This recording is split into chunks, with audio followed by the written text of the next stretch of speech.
Você já ouviu histórias de pessoas que viram o céu depois de morrer? Mas nem todos encontram luz. Nem todos são recebidos com paz. Alguns são levados, arrastados por uma escuridão que parece viva, um lugar onde a dor não tem fim e o tempo simplesmente não existe.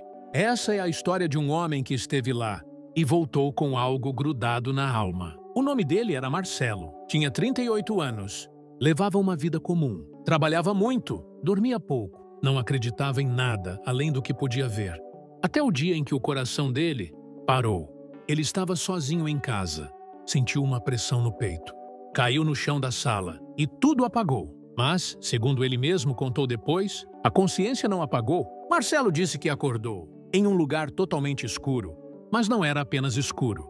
Era um escuro que tinha peso, como se a escuridão estivesse viva. Ele tentou gritar, mas não tinha voz. Tentou correr, mas não tinha corpo. E foi aí que ele sentiu. Alguém ou algo segurou ele pelos pés e começou a puxar para baixo.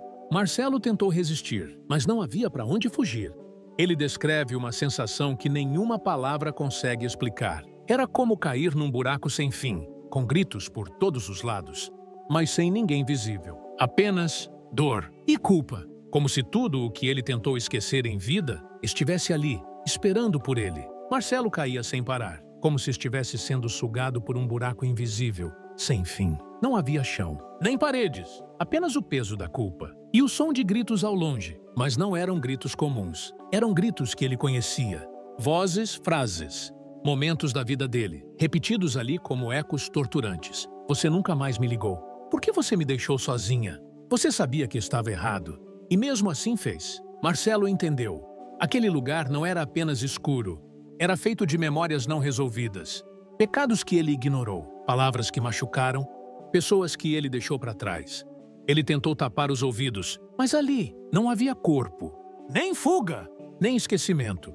A cada novo andar que ele era puxado, a dor aumentava e o medo se transformava em desespero. Foi quando ele ouviu outra voz, diferente das outras, mais profunda, mais vazia e, ao mesmo tempo, familiar. Você pediu para não acreditar em nada. E agora está aqui. Marcelo não viu um rosto, mas sabia que aquilo era o que as pessoas chamam de presença maligna. Ela não gritava, não batia, não ameaçava.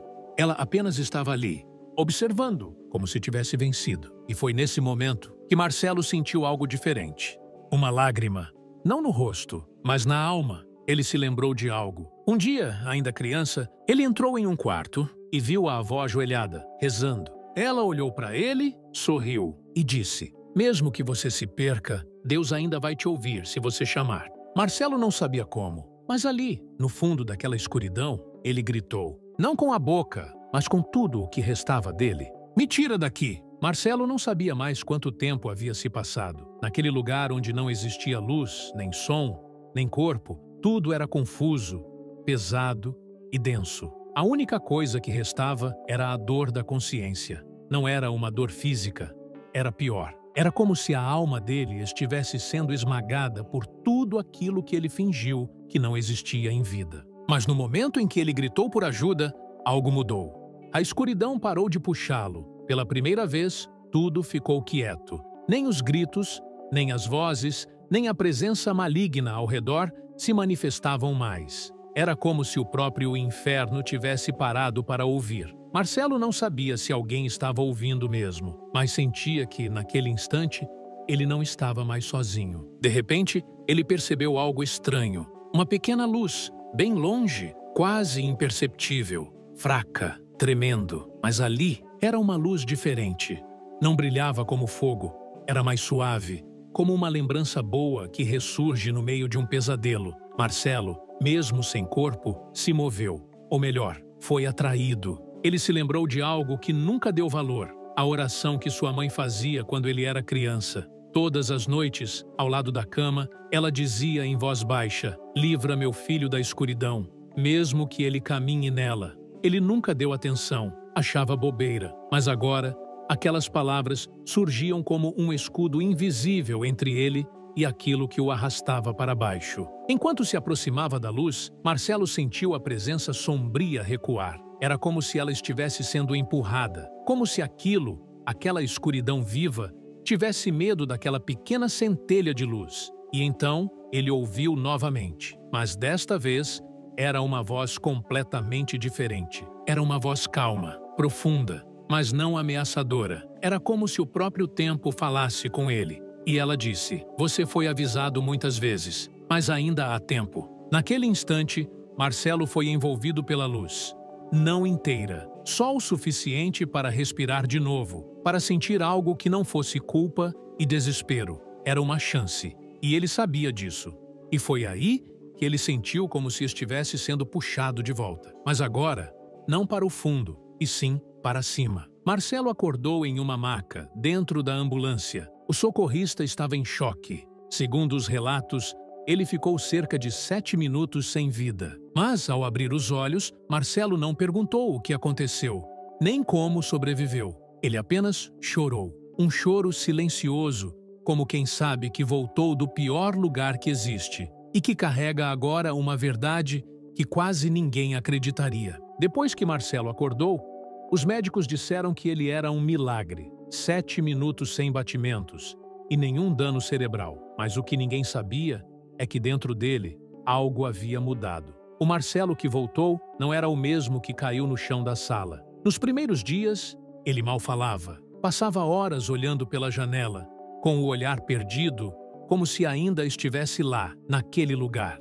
A luz do dia incomodava. As vozes ao redor pareciam longe. E, dentro dele, havia uma pergunta que ninguém podia responder. Por que ele voltou? Não foi porque merecia. Ele sabia disso. Sentia isso. Lá naquele lugar escuro, Marcelo viu quem realmente era. Viu seus erros. Viu sua arrogância. Viu como passou a vida inteira achando que nada existia além do agora. Mas agora, ele sabia a verdade. A escuridão existe, e ela está muito mais próxima do que imaginamos. Com o tempo, Marcelo começou a sonhar com aquele lugar. Mas os sonhos não eram como pesadelos comuns. Eram reais demais. Ele acordava suando frio, ouvindo os mesmos gritos, sentindo o mesmo peso no peito. Era como se uma parte dele ainda estivesse lá, conectada. Como se a escuridão soubesse que ele escapou e estivesse esperando uma brecha para trazê-lo de volta. Marcelo então começou a procurar respostas. Procurou igrejas, centros, espiritualistas e em todos os lugares ouvia versões diferentes da mesma coisa. Ele teve um vislumbre do inferno e voltou com um aviso. A partir desse ponto, ele começou a mudar a própria vida. Pediu perdão para pessoas que nem lembrava que havia machucado. Devolveu coisas que havia tomado. Passou a falar com estranhos como se fossem irmãos. Mas, mesmo assim, o peso da experiência nunca foi embora. Porque a escuridão não se esquece fácil. Às vezes, sozinho no quarto, ele sentia a mesma presença, não como antes, não forte, mas sutil, um arrepio, um sussurro, um lembrete silencioso de onde ele esteve e para onde poderia voltar. Marcelo sabia que o que viveu não era apenas para ele. Aquilo não podia ficar guardado. Não era só uma lembrança, era um aviso. Mesmo sem saber por onde começar, ele gravou um vídeo com o celular, simples, sem cortes, sem roteiro. Olhou para a câmera com olhos cansados e disse: "Eu morri e voltei, mas não vi luz, não vi anjos.